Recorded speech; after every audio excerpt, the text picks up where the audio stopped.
Hey, how's it going, guys? Jackson here with Toasty DIY, and today we're going to be checking out this wireless BL60MP.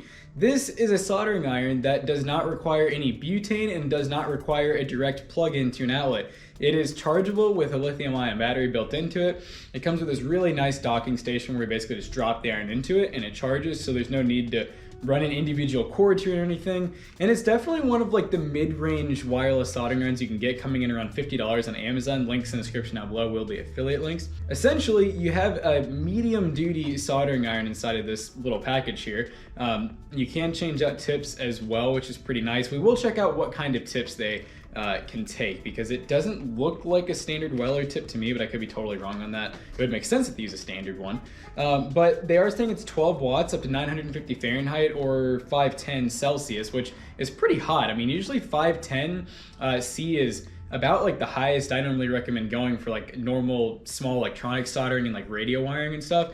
You might need hotter if you're ever doing anything crazy like zero gauge wiring, like for batteries, like 12-volt batteries, or like subwoofer wiring, stuff like that. But even then, this might be enough for that, and we'll find out. I'm coming from using one of these portably. This right here is a Butane Torch. I guess nice if you don't want to use electricity or worry about batteries, but I feel like they go bad very often unless you have like a really nice one. This is a Micro Torch, which is actually a decent brand to my knowledge, but they usually do have like soldering tips that you can attach to them. And then there's another one I have that's actually also portable that once again is butane that I've not touched in a while. I forgot I even had it until I was doing this video, but it's a Burnsomatic. I had to remember the brand there, which is actually once again a pretty decent brand. I mean, this is like an actual, they call them like a butane pen that actually does come with some like pretty quick attached soldering tips and everything. It's actually pretty fancy, but lighting it and getting it to stay lit is a complete hassle. Getting the tips on and off is a total struggle. The kit itself is pretty nice. You can get these from Lowe's for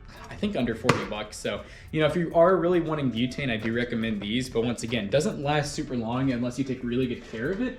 So all that being said, how about we go ahead and just unbox this and see exactly what comes inside, and then we'll do some testing. All right, so we got the package cut open. Not a very easy to open package, but hey, we're not going to deduct any points for that. But it looks, the only thing I could see is maybe it holding soldering tips. We have the 12-volt power port there, which it does come with a standard AC power brick. Nothing on the bottom. It does look like this could have a fan in it possibly for just cooling the actual unit and everything. I'm not really sure what this is, but it looks interesting, and I kind of want to open it. And yeah, there's little guides that can make it to where you can only put it in one way, but it's weird. It just kind of sits in there like really loosely. But yeah, that's all there is to it. Let me go ahead and get it plugged in for you guys, and we'll see if there's like an indicator light or anything that lets us know about the charging. Okay, so on the actual unit, you cannot tell that it's charging. There's no visual indicator that I can see. But then if you come over here to the actual plug, the adapter, basically, you do have a red light, and that does go to green once it's done charging or when there's nothing actually on the charging station. So I don't even know if it comes charged. So we're gonna at least, just in case, we're gonna let it charge for a few minutes at least, and we're gonna come back and do some soldering. All right, so we just turned the iron on. It looks like we have a little LED light up front.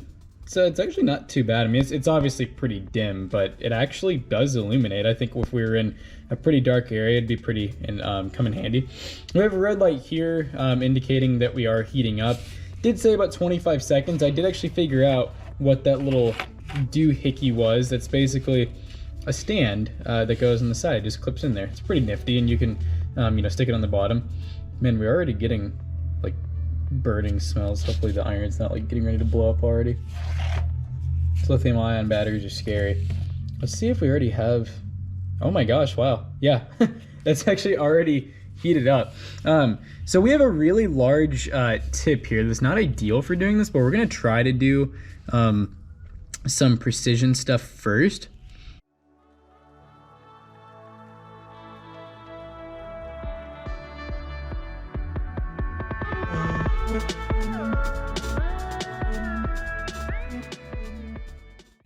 Yeah, it doesn't with these. I really didn't bridge a single thing there, surprisingly. So yeah, that wasn't too bad at all. Now, like I said, I think that these holes here are for maybe spare tips. I did read it looks like you literally just take like a pair of pliers and then just twist, and then it looks like this whole entire tip comes out as a unit. Obviously now it's hot, so I'm not gonna take it out, but I had one more that I wanted to try to test now. This should take a little bit more power, but it doesn't really seem like this thing's short of power at all.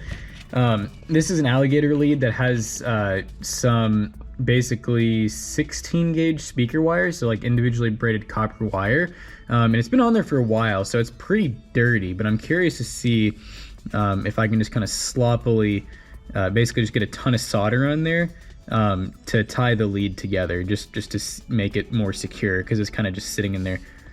Yeah, that was like easy. Yeah, that definitely, I mean, look at that, it went all the way through to the other side, and I didn't even spend that long on it. Let's try this other side. This one actually has a little bit of a bigger lead on it. Usually stuff like this is much harder to solder because you have to get it really hot. You have to get the whole entire surface of what you're soldering hot to basically transfer the heat to the object rather than the solder. Yeah, that already did it. Look at that, it's actually fused on there really well. On the back too. Wow, yeah, this thing's pretty impressive. So let's go ahead and wrap this video up. One thing I did want to point out real quick that I really like is I was thinking, okay, you know, it sucks that this thing's hot now and I'm gonna have to wait. You really should wait until this thing's like fully cooled down. I'm sure the instruction will tell you that, but if you look in here, this is all metal on the inside. Yes, it's plastic on the outside, but we have an all metal inside that basically allows you to put this iron in as is. I don't recommend doing it because it's like a sealed unit basically, and all that heat will just build up in there. So I would recommend letting it cool off for at least a few minutes, using your little handy dandy soldering iron stand there, and then putting it inside of there when you're done and let it charge up again. But you're supposed to get 45 minutes on full charge. It doesn't appear to have like variable modes to it. It looks like it literally is just max or off. Yeah. Unless there's something I'm missing, I don't really see a variable to it. So I guess that could be one downside for you if you're doing like, this is really more for like field repairs in my opinion, or like, you know, doing work on stuff like this. When I'm out here working on radios and stuff like that, and just wiring in a car, these are awesome. Rather than using a butane torch and risking blowing everything up, I'd much rather use a nice concealed source of heat rather than, you know, a flame that's open. So that's pretty much it for this video. I hope you guys liked it. You know, leave a like, a comment, and subscribe if you did, and we'll see you guys in the next one.